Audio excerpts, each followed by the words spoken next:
A renewed connection between the Vatican and the organization representing a majority of women religious in the U.S. is now in place. A recently released joint statement says the group's statutes have been revised to show a focus on Christ and being faithful to church teaching. We accepted an invitation to visit with 4 leaders of that organization this week and had to ask the tough question.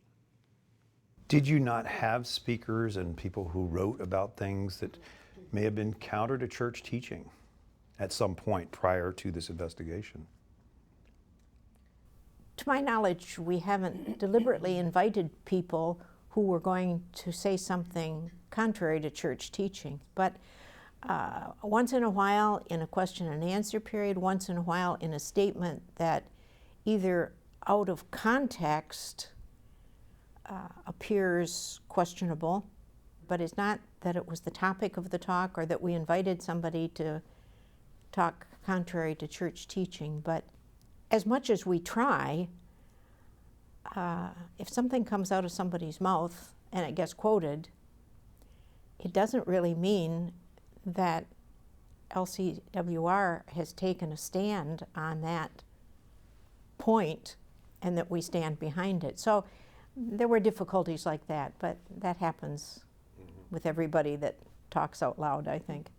After 3 years of working things out and the joint statement was released, 3 of you actually got to meet with Pope Francis. I wonder, what did that mean to you personally? I took away a great sense of hope and a great sense of encouragement and really a sense of wonder that entering into this process, I think, as we did, through the discernment and contemplation, we came to this place. It was quite profound. I found for myself that the experience of being welcomed by him as he said to us, as your brother. I mean, I think the fact that he is a Jesuit, he is a religious, and he said to us, I would like to talk with you about the consecrated life, the religious life, and, you know, kind of the impact of it on the world and vice versa. In true Jesuit fashion, he was a person in love with the world, and that came through in everything that he said.